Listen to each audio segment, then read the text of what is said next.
상견례 자리에 그 꼴로 들어오신 거예요. 기름 냄새 나요. 솔직히 식욕이 뚝 떨어지네요. 없는 집 딸이면 더 센스 있게 해야 하는 거 아닌가요? 어머님 죄송해요. 죄송하다고 끝날 일이 아니죠. 우리 집 체면이 있잖아요.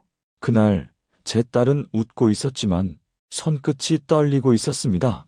저는 그 자리에서 결심했어요. 이 결혼, 딸이 참는 걸로 끝나게 두지 않겠다고요. 사람 사는 세상에는 말 못할 이야기가 많습니다. 여기는 기구한 인생, 오늘의 이야기 시작합니다. 저는 서은정 아버지입니다. 올해 65, 시골에서 버스를 몰았어요. 정확히 말하면 지금도 몰고 있습니다. 가끔 사람들이 그래요. 아저씨, 이제 좀 쉬시지 그래요? 근데 저는 그냥 이 일이 좋았거든요. 아침에 차고지 문 열고 들어갈 때 기름 냄새, 먼지 냄새, 사람 사는 냄새, 그게 이상하게 마음을 편하게 해줬습니다. 그날도 평소처럼 일하고 집에 들어왔어요. 저녁상 앞에 앉았는데 딸이 숟가락을 들었다 놨다 하더라고요. 뭔가 할 말이 있는 얼굴이었습니다. 아빠, 나 결혼할 것 같아. 순간 젓가락이 딱 멈췄어요. 근데 티는 안 냈습니다. 괜히 내가 놀라면 딸이 더 긴장할까 봐요. 그래, 좋은 사람이야? 일부러 담담하게 물었죠. 딸은 고개를 끄덕이면서 웃었어요. 그 웃음이 참 예쁘더라고요. 어릴 때부터 힘든 일 있어도 웃던 애였거든요. 상견례는 다음 주 토요일이래. 딸이 조심스럽게 날짜를 말했습니다. 저는 고개를 끄덕였어요. 그래, 그럼 가야지. 사실 속으로는 생각이 많았습니다. 상견례라는 게 그냥 밥만 먹는 자리가 아니잖아요. 그 사람들의 부모를 보는 자리, 우리 딸을 평가받는 자리. 그런데 딸이 또 그러더라고요. 아빠, 부담 갖지 마. 그냥 밥만 먹는 자리야. 그 말을 듣는데 딸이 얼마나 긴장했는지 알겠더라고요. 괜찮다고 말하면서도 눈이 흔들렸어요. 저는 그날 밤 잠이 잘 안 왔습니다. 솔직히 말하면 좀 무서웠어요. 내가 딸한테 부족한 아버지일까봐, 내가 딸 앞길을 막는 사람이 될까봐요. 근데 또 한편으로는 이런 생각도 했습니다. 그래도 나는 부끄럽게 산 적은 없다. 딸 키운 것만 해도 나는 내 역할 다 했다. 다음 날 아침 딸이 출근하려고 문을 나서는데 제가 불러 세웠습니다. 은정아, 딸이 돌아봤어요.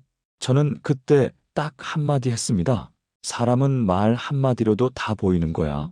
딸이 응하고 고개를 끄덕이더라고요. 그때는 몰랐습니다. 그 말이 얼마 안 가서 제 입에서 다시 나오게 될 줄은요. 상견례 날짜가 다가올수록 딸은 말이 점점 줄어들었습니다. 원래도 조용한 아이였어요. 근데 그때는 조용한 게 아니었습니다. 뭔가 속이 꽉 막힌 사람처럼 보였어요. 밥상 앞에 앉아 있어도 멍하니 젓가락만 들었다 놨다 하고 휴대폰을 보다가도 한숨만 나오고 괜히 부엌 정리를 몇 번씩 반복하더라고요. 저는 모른 척 했습니다. 괜히 왜 그래? 하고 물으면 딸 마음만 더 무거워질 것 같았거든요. 그날도 새벽에 일어나 버스를 몰았습니다. 정류장마다 사람들이 타고 내리는 걸 보면 참 별별 인생이 다 있잖아요. 근데 그날은 이상했어요. 누가 타도 눈에 잘 안 들어왔습니다. 머릿속엔 딱 하나만 맴돌았어요. 상견례. 퇴근하고 집에 돌아와서 옷장을 열었습니다. 양복이 하나 있긴 했어요. 근데 언제 산 건지도 가물가물한 구겨진 검은 양복 한 벌. 평생 입을 일이 없었으니까요. 제 인생은 버스 유니폼이 전부였으니까. 그래도 딸 상견례인데 이건 좀 아니다 싶었습니다. 그래서 동네 양복점에 들렀어요. 사장님이 저를 보더니 웃으며 말했습니다. 아이고 기사님, 오늘 무슨 일이세요? 제가 머리를 극적이며 대답했죠. 딸이 결혼을 한다네요. 상견례가 있어서요. 그 말을 하는데 괜히 목이 좀 메었습니다. 별거 아닌 말인데도 딸 결혼이라는 말이 참 크더라고요. 양복을 새로 맞추진 않았습니다. 그럴 필요까진 없다 싶었어요. 대신 셔츠 하나, 넥타이 하나만 샀습니다. 집에 돌아와 거울 앞에 섰어요. 웃기죠? 평생 유니폼만 입고 살던 사람이 셔츠 한 장 걸쳤다고 어색해서 한참을 서 있었습니다. 그날 밤이었습니다. 딸이 제 방문 앞에 서 있더라고요. 노크는 안 했어요. 그냥 조용히 서 있다가 제가 문 여는 소리에 깜짝 놀라서 돌아섰습니다. 왜, 은정아? 딸이 잠깐 망설이더니 작은 목소리로 말했습니다. 아빠 내일 너무 긴장돼. 저는 웃으면서 대답했어요. 긴장할 거 없어. 밥만 먹는 거라며. 딸이 작게 웃었습니다.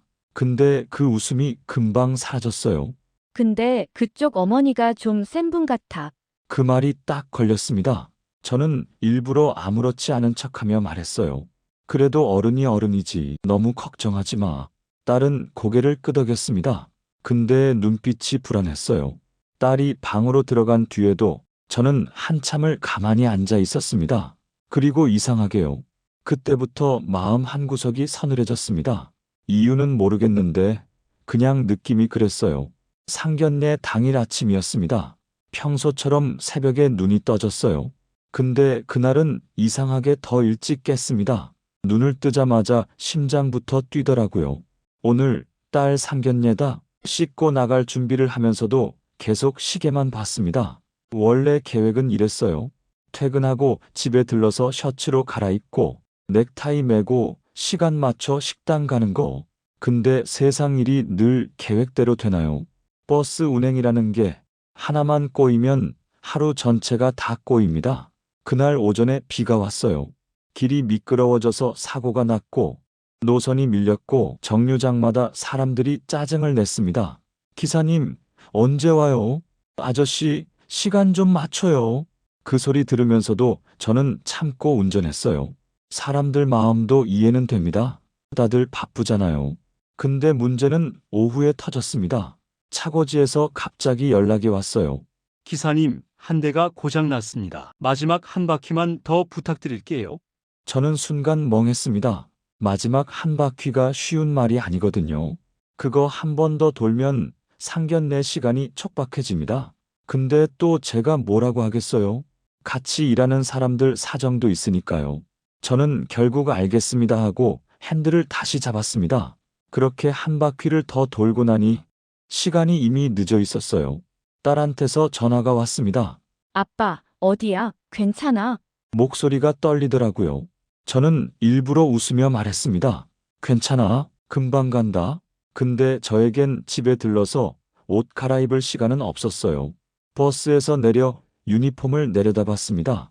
기름 냄새가 조금 배어 있었고 바지도 반듯하진 않았어요. 거울을 봐도 딱 버스 기사였습니다. 머릿속이 복잡했습니다. 이러고 가면 딸이 창피할까? 상대 집에서 뭐라고 할까? 그래도 안 가면 더 큰일이지. 저는 결국 그대로 차에 올랐습니다. 유니폼 그대로요. 식당 앞에 도착했을 때 손이 살짝 떨리더라고요. 문 앞에서 한 번 숨을 고르고 들어갔습니다. 딸이 먼저 제 눈에 들어왔어요. 은정이가 딱 저를 보더니 눈이 흔들렸습니다. 아빠, 그 짧은 한마디에 딸 마음이 다 들어있더라고요. 그리고 그 앞에 앉아있던 남자와 여자. 딱 보자마자 알겠더라고요. 아, 저 여자구나. 표정은 웃고 있었습니다. 근데 웃는 게 아니었어요. 눈으로 사람을 훑어내리는 눈빛이었습니다. 저는 자리에 앉으며 고개를 숙였습니다. 처음 뵙겠습니다. 은정이 아버지입니다. 예비 시아버지는 가볍게 고개를 끄덕였어요. 말이 많지 않은 분 같았습니다. 표정도 별다른 감정 없이 무난했고요. 문제는 그 옆에 앉은 여자였습니다. 최명숙. 그 사람은 제 인사를 받으면서도 제 얼굴을 한 번도 제대로 보지 않았어요. 시선이 어디로 갔냐고요? 제 유니폼이었습니다. 가슴에 붙은 이름표, 소매 끝, 바지, 신발, 위에서 아래로 천천히 훑어내렸어요. 그리고 입꼬리를 살짝 올리며 말했습니다. 아이고, 많이 바쁘셨나 보네요. 현장에서 바로 오셨나 봐요. 말투는 부드러웠습니다. 근데 그 말 속에 담긴 뜻은 전혀 부드럽지 않았어요.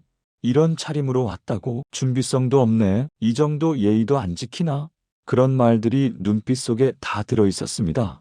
그때 은정이가 작은 목소리로 말했어요. 어머니 죄송해요. 제가 미리. 딸이 대신 사과하려는 걸 보는 순간 가슴이 쓰렸습니다. 저는 웃으며 딸의 말을 끊었어요. 죄송합니다. 운행이 조금 늦었습니다. 그래도 중요한 자리라 바로 왔습니다. 그 순간 강도윤 예비 사위가 제 쪽을 한번 봤습니다. 눈빛이 묘했어요. 미안한 것 같기도 하고 아닌 것 같기도 하고. 보통은 이런 상황이면 한마디라도 하잖아요. 아버님 괜찮습니다. 오시느라 고생하셨어요. 그 정도 말은 할 수 있잖아요. 근데 그 청년은 아무 말도 안 했습니다. 그냥 입꼬리만 살짝 올렸을 뿐이에요. 웃는 게 아니라 웃는 척만 한 거죠. 음식이 나왔습니다. 근데 분위기는 전혀 풀리지 않았어요. 최명숙이 젓가락을 들고 은정이를 보며 물었습니다. 은정 씨는 병원에서 일한다고 했죠. 요즘 일은 할만해요. 질문처럼 들리죠? 근데 저는 알았어요. 이건 관심이 아니었습니다. 재는 거였어요. 가늠하는 거였죠. 은정이가 조심스럽게 대답했습니다. 네, 이젠 익숙해져서 할만해요. 최명숙이 고개를 끄덕이며 웃었어요. 그렇죠. 익숙해지면 뭐든 못할까요? 그 말 한마디 한마디가 칼날 같았습니다. 그러더니 이번엔 제게 물었어요. 아버님은 버스 기사라고 들었는데 맞나요? 잠깐 침묵이 흘렀습니다. 힘드시겠어요. 그 순간 저는 딸의 손을 봤습니다. 젓가락을 쥔 딸의 손에 힘이 너무 들어가서 손끝이 하얗게 질려 있었어요. 딸은 웃고 있었습니다. 근데 그건 웃음이 아니었어요. 참아내고 있는 표정이었습니다. 그날 밤 집에 돌아왔을 때 딸은 입을 열지 않았습니다. 현관문을 열고 들어와서도 신발을 벗으면서도 방으로 걸어가면서도 한마디 없었어요. 평소라면 아빠 오늘 수고했어 정도는 던졌을 텐데 그날은 달랐습니다. 그냥 방문을 닫았어요. 소리도 없이요. 저는 그때 몰랐습니다. 상견례가 끝이 아니라는 걸요. 진짜 지옥은 그 다음부터 시작됐습니다. 결혼 준비가 본격화되자 최명숙의 전화가 오기 시작했어요. 처음 며칠은 괜찮았습니다. 말투도 점잖았고 웃음도 섞여 있었죠.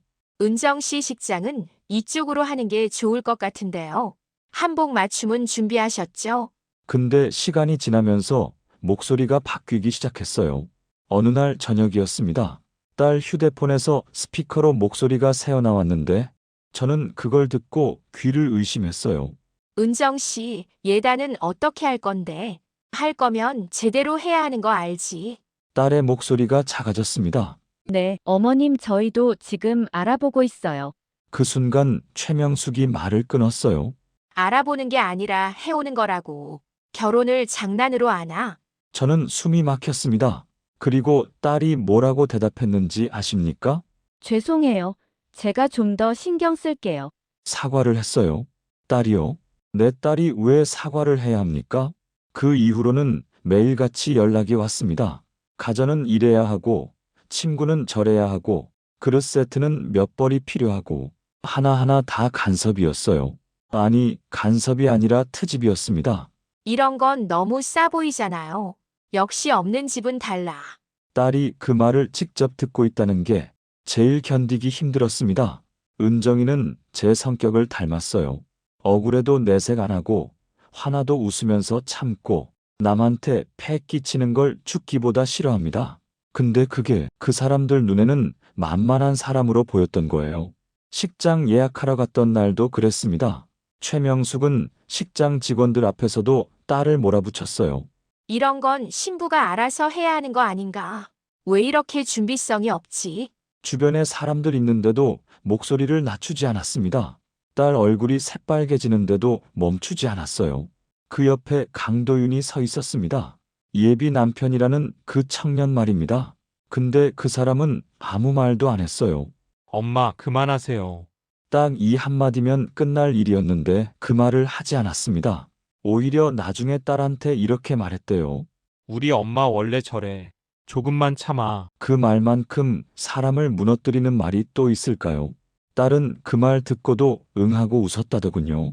그날 밤 딸이 방에 들어간 뒤 저는 거실 소파에 앉아 있었습니다. 딸은 제게 한마디도 안 했지만요. 저는 느꼈습니다. 지금 딸이 겪고 있는 건 결혼 준비가 아니라 사람으로 견뎌내는 전쟁이라는 거요.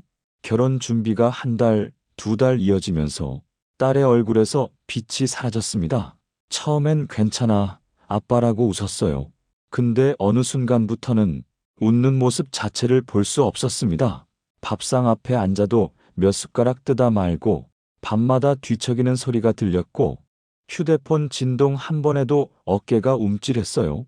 다 최명숙 때문이라는 걸 알았습니다. 근데 더 답답한 사람이 따로 있었어요. 강도윤. 그 남자는 딸이 무시당할 때마다 늘 한 발 뒤에 서 있었습니다. 중간에 선 게 아니에요. 정확히는 엄마 뒤였습니다. 딸이 한 번은 제게 말했어요. 아빠, 도윤 씨는 착하긴 해. 잠깐 뜸을 들이더니 이어 말했습니다. 근데 어머니 앞에서는 아무 말도 못해.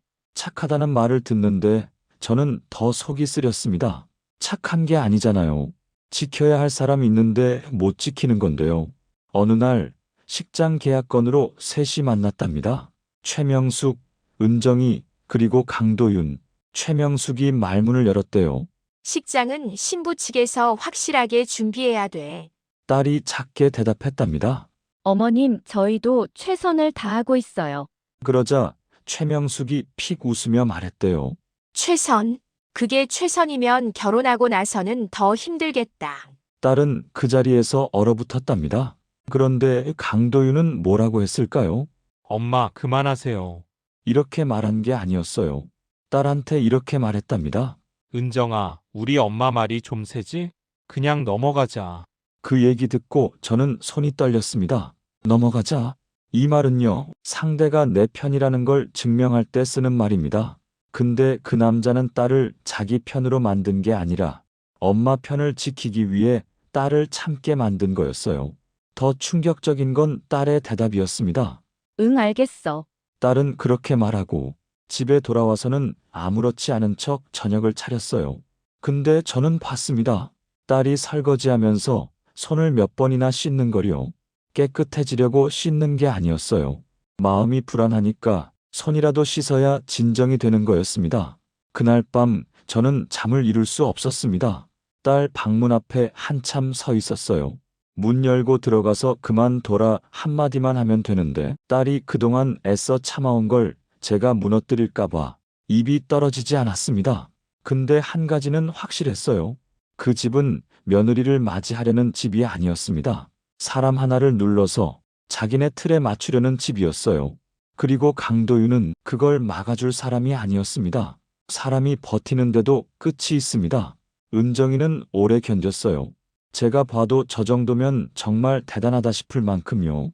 근데 그날 밤 딸은 더 이상 버틸 수 없었습니다. 그날도 결혼 준비 때문에 나갔다 왔어요. 예단이며 혼수며 정리한다고 했죠. 저는 운행 끝내고 집에 늦게 들어왔는데 집안 분위기가 이상했습니다. 불은 켜져 있는데 밥 냄새가 안 났어요. 딸 움직이는 소리도 들리지 않았습니다. 은정아?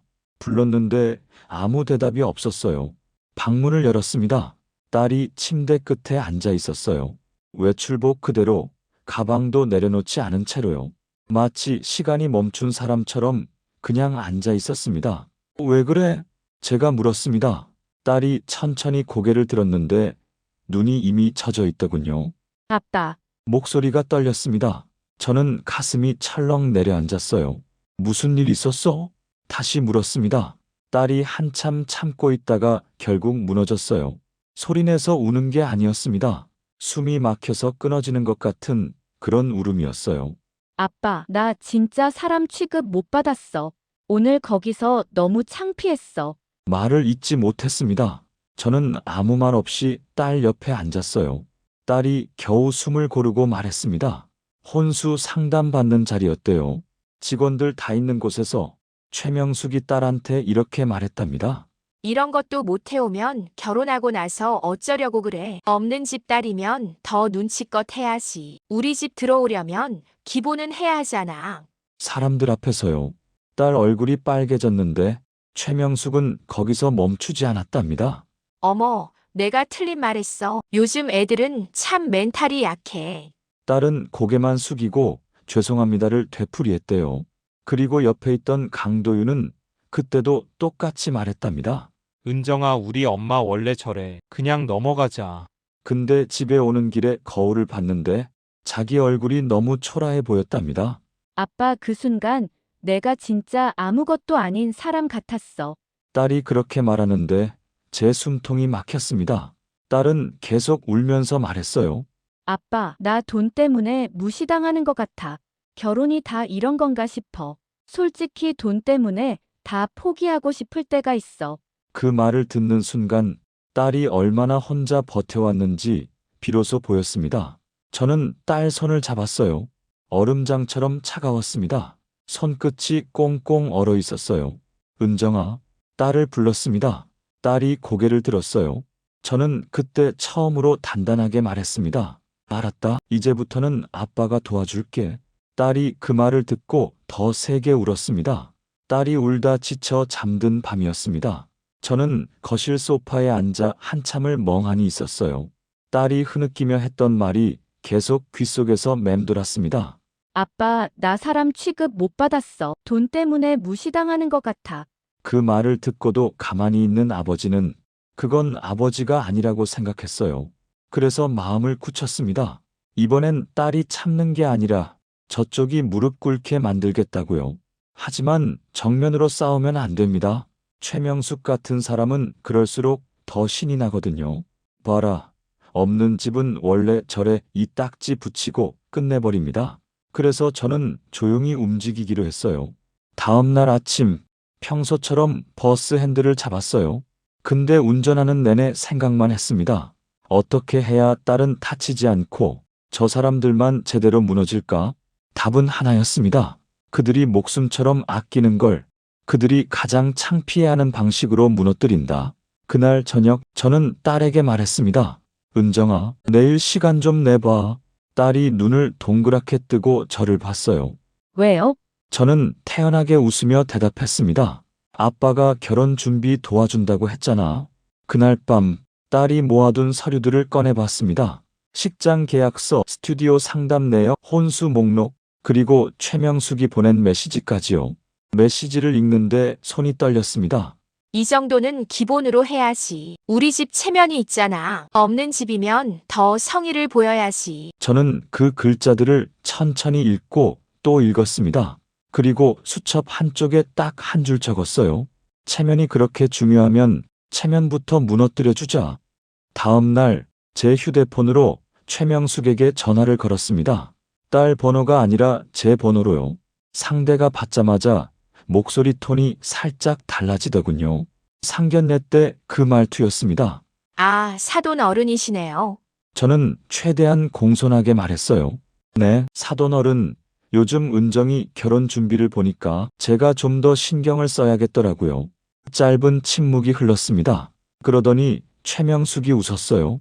아이고, 그러세요? 그럼 너무 좋죠. 그 웃음을 들으면서 저는 알았습니다. 지금 저 사람은 내가 무릎 꿇었다고 생각하고 있구나. 좋습니다. 그렇게 믿게 내버려 두기로 했어요. 저는 한마디 더 보탰습니다. 예단이랑 혼수 좋은 걸로 제대로 해보려고 합니다. 그 순간 최명숙의 목소리가 확 달라졌습니다. 그럼 제가 리스트 정리해서 보내드릴게요. 저는 웃으며 대답했습니다. 네, 보내주세요. 저도 기대하고 있겠습니다. 그 다음 날 최명숙한테 전화가 왔어요. 사돈 어른, 제가 아는 지인들이랑 같이 쇼룸 가요. 다들 보는 눈이 높아서요. 안 그래도 타이밍을 잡고 있었는데 이날이구나 싶었어요. 그렇게 약속한 날에 딸과 함께 쇼룸 라운지에 들어가니까 사람이 3명 정도 앉아 있었어요. 다들 차려입고 말투도 번지르르한 사람들이었습니다. 최명숙은 들어가자마자 딸을 손으로 툭 밀듯이 앞으로 내세우더니 아주 당당하게 말했어요. 우리 며느리 될 애예요. 근데 좀 부족한 게 있어서 내가 잡아주고 있죠. 그 말을 듣는 순간 은정이 얼굴이 굳는 게 보였습니다. 저는 아무 말 없이 딸 손을 조용히 잡아줬어요. 괜찮다? 그 말 대신 손으로 말해준 거죠. 최명숙은 신이 나서 계속 떠들었습니다. 신혼집도 우리가 알아서 다 해놨어요. 그러자 모임 사람들이 맞장구를 치더라고요. 역시 도윤 엄마는 다르다. 요즘 신혼집이 제일 큰일인데 역시 능력 좋네. 최명숙은 그 말이 너무 좋은지 웃음을 숨기지도 않았습니다. 딸을 힐끔 보면서 말했어요. 은정이도 이제 고생 끝이죠. 우리 집 들어오면 내가 다 잡아줄 테니까. 그 말이 칭찬처럼 들리세요? 아니요. 그건 너는 내 선악귀다라는 말이었습니다. 그렇게 분위기가 흘러가고 있는데요. 라운지 문이 열리면서 한 사람이 급하게 들어왔습니다. 아이고, 늦었죠? 죄송해요. 최명숙이 반갑게 손을 흔들더라고요. 어머, 왜 이렇게 늦었어요? 근데 그 사람이 라운지 안을 쓱 둘러보다가 제 얼굴을 보는 순간 표정이 확 바뀌었어요. 그리고 다음 말이 나왔습니다. 어머, 사장님, 오랜만이에요. 순간 라운지 공기가 멈췄습니다. 최명숙이 눈을 동그랗게 뜨더니 그 여자를 쳐다봤어요. 그 여자가 제 쪽으로 성큼 다가오면서 두 손을 모아 인사를 하더라고요. 사장님 건강하셨어요? 제가 요즘 정신이 없어서 인사도 못 드렸네요.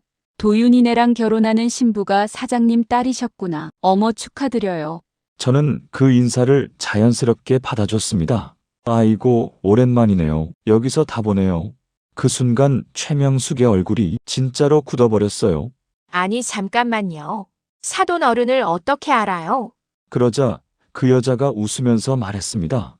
어머, 도윤 엄마는 모르셨어요? 이분이 누구신데요? 그리고요, 그 여자가 아주 해맑게 라운지 전체에 들리게 말해버렸습니다. 이분 저기 동네 건물주예요. 땅 부자셔. 그 동네 땅은 거의 이분 거라고 보면 돼요. 순간 사람들 표정이 싹 바뀌었습니다. 그 여자는 최명숙한테 부동산 정보를 주던 공인중개사였어요. 아까까지 최명숙을 칭찬하던 사람들이 이제는 저를 보면서 자세를 고쳐 앉더라고요. 어머, 진짜요? 아버님이요. 아이고 도윤이 장가 잘 가네. 최명숙은요, 그 자리에서 얼굴이 하얗게 질렸습니다. 그리고 제일 먼저 나온 말이 이거였어요. 아니, 그럼 왜 버스 운전을? 그 말이 딱 나오는데 저는 속으로 웃음이 났습니다. 그래요? 그게 제일 궁금하겠죠? 이 정도 사람이 왜 저렇게 살지? 그게 최명숙 같은 사람들의 머릿속입니다. 저는 천천히 자리에서 일어났습니다. 딸 손을 놓지 않은 채로요. 그리고 최명숙을 똑바로 보며 말했습니다. 사돈어른, 제가 버스 운전한 건 그냥 제가 좋아서 한 겁니다. 사람 만나는 게 좋고 일하는 게 좋았어요. 최명숙의 입술이 떨렸습니다. 눈동자가 흔들렸고요. 저는 그때 한 박자 쉬고 마지막으로 이렇게 말했습니다. 그리고요, 사돈 어른이 자랑하신 신혼집 있죠? 최명숙이 숨을 삼켰어요. 저는 아주 조용히 하지만 확실하게 말했습니다. 그 신혼집도 제 집입니다. 그 순간 라운지에서 누가 숨을 들이키는 소리가 들렸어요. 최명숙은 말을 잃었습니다. 입을 벌린 채로 한참을 말을 못하더라고요. 눈만 깜빡깜빡. 사람이 충격을 받으면 딱 그 표정이 됩니다. 아까까지만 해도 우리 집이 다 해놨어요. 요즘은 남자 쪽에서 해오는 게 맞잖아요. 이러던 사람이요. 그 말들이 전부 자기 목을 조르는 올가미가 되어버린 거죠. 그때 최명숙 옆에 있던 모임 사람들이 수근거리기 시작했습니다. 어머, 그 집이 사돈어른 집이라고. 그럼 신혼집을 남자 쪽에서 해온 게 아니네. 그 수근거림이요. 최명숙한테는 칼보다 더 아픈 소리였을 겁니다. 그 사람은 돈보다 체면이 더 중요하니까요. 최명숙은 그제야 정신을 차린 듯 억지 웃음을 지으며 말했습니다. 사돈 어른, 그럼 미리 말씀을 하시지. 이런 걸 숨기시면 오해가 생기잖아요. 숨겼다? 저는 그 말 듣고 속으로 확 웃음이 났습니다. 저는 숨긴 적 없어요. 최명숙이 제 마음대로 판단한 거죠. 그래서 저는 차분하게 말했습니다. 사돈어른, 제가 돈 없다고 말한 적 있습니까? 제가 뭐 자랑한 적 있어요? 최명숙의 입이 딱 막혔습니다. 그때 강도윤이 옆에서 작게 중얼거렸어요. 엄마 그만해. 근데요, 그 말도 딱 그 정도였습니다. 그 남자는 끝까지 자기 책임이라는 걸 입에 못 올리더라고요. 최명숙은 갑자기 목소리가 커졌습니다.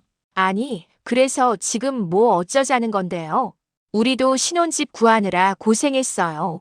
가계약금도 넣었고. 가계약금, 그 말이 나오자 옆에 있던 공인중개사가 조심스럽게 끼어들었습니다. 명숙 씨, 그 가계약금 사장님이 받으신 게 아니라 제가 중간에서 보관 중이었어요. 그 순간 최명숙의 얼굴이 더 굳었습니다. 자기가 돈 냈다고 떠들었는데 실제로는 돈이 어디로 갔는지도 모르고 있었던 거죠. 저는 그때 딸을 봤습니다. 은정이는요, 처음으로 고개를 들고 있더라고요. 늘 죄인처럼 앉아있던 애가 그날은 고개를 들고 최명숙을 똑바로 보고 있었어요. 저는 그걸 보고 마음이 더 단단해졌어요. 그래서 저는 아주 또박또박 말했습니다. 사돈어른, 제가 그 집을 신혼집으로 내어드린 건 딸 결혼이니까 도와주려고 했던 겁니다. 나중에 전세금도 안 받으려고 했는데. 최명숙은 순간 살짝 안도하는 표정을 짓더라고요. 아, 그래도 결국 우리한테 해주려는 거구나. 이런 표정이었습니다. 근데 저는 그럴 생각이 없었죠. 근데요, 제가 도와주고 싶은 결혼은 우리 딸이 사람 취급받는 결혼입니다. 그 말에 최명숙의 표정이 딱 굳었습니다. 저는 이어서 말했어요. 없는 집 딸이라서 더 기어야 한다. 센스 없다. 우리 집 체면이 안 선다. 내가 잡아줘야 한다. 그 말 사돈어른 입에서 나왔죠. 라운지에 있던 사람들이 최명숙을 보기 시작했습니다. 아까랑 눈빛이 완전히 달랐어요. 최명숙은 급해졌습니다. 사돈어른, 그건 제가 그 뜻으로 말한 게 아니라. 저는 고개를 저었습니다. 아니요, 사돈어른은 늘 같은 뜻이었습니다. 돈이 없는 사람은 사람 취급을 못 받아도 된다는 뜻. 그 말이 떨어지자 최명숙은 결국 폭발했습니다. 그럼 뭐예요? 돈 없으면 결혼하지 말아야지. 세상이 원래 그래요. 돈 없으면 결혼 못해. 그 말을요, 사람들 앞에서 자기 입으로 해버렸습니다. 그 순간 모임 사람들 표정이 싸늘하게 식었습니다. 명숙 씨 지금 그 말은 좀. 아무리 그래도 그건 아니지. 최명숙은 그제야 자기가 실수했다는 걸 깨달았어요. 그때였습니다. 은정이가 조용히 제 손을 놓고 앞으로 한 걸음 나갔습니다. 딸이 입을 열었어요. 어머님, 저 결혼 못하겠습니다. 최명숙은 소리를 질렀습니다. 뭐, 지금 나한테 협박하는 거야? 은정이는 흔들리지 않았어요. 협박 아니에요. 저는요, 그냥 더는 못 참겠어요. 그리고 강도윤을 봤습니다. 도윤 씨, 당신은 한 번도 내 편이었던 적 없잖아요. 그냥 옆에서 참아만 했잖아. 강도윤은 아무 말도 못했습니다. 입술만 달싹였어요. 딸이 마지막으로 말했습니다. 저는 결혼하러 가는 게 아니라 사람 평가받으러 가는 거였네요. 그런 결혼은 안 할래요. 그 말이 끝나자 라운지는 완전히 조용해졌습니다. 저는 그때 최명숙에게 마지막으로 말했습니다. 사돈어른, 그 신혼집 계약은 여기서 끝내겠습니다. 그리고 우리 은정이한테 앞으로 연락하지 마세요. 강도윤 군도 연락하지 말게. 최명숙이 눈을 부릅뜨고 외쳤습니다. 이렇게 끝내면 우리 체면은 사람들한테 뭐라고 해? 저는 아주 차분하게 대답했습니다. 체면은요, 남을 밟아서 세우는 게 아닙니다. 사람을 사람답게 대할 때 지켜지는 겁니다. 그 한마디 하고 저는 딸 손을 잡고 그 자리에서 나왔습니다. 밖으로 나오자 딸이 한참을 울었습니다. 근데 그 울음은요, 참다가 터진 울음이 아니라 살아났다는 울음 같더라고요. 딸이 제 팔을 꼭 잡고 말했습니다. 아빠 고마워. 나 이제 숨 쉬는 것 같아. 저는 딸 머리를 쓰다듬으며 말했어요. 은정아, 너는 돈으로 평가받을 사람이 아니다. 너는 그냥 너 자체로 충분히 귀한 사람이야. 그날 이후로요, 딸은 결혼을 이룬 게 아닙니다. 딸은 자기 인생을 되찾았습니다. 그리고 저는 다음 날도 평소처럼 버스 유니폼을 입고 아침 첫 차를 몰았습니다. 사람들이 타고 내리는 그 길에서 저는 마음속으로 생각했어요. 돈은 숨겨도 되지만 내 딸은 절대 숨게 하면 안 된다. 그게 그날 제가 배운 진짜 교훈이었습니다. 여기까지 기구한 인생이었습니다. 다음 이야기에서 뵙겠습니다.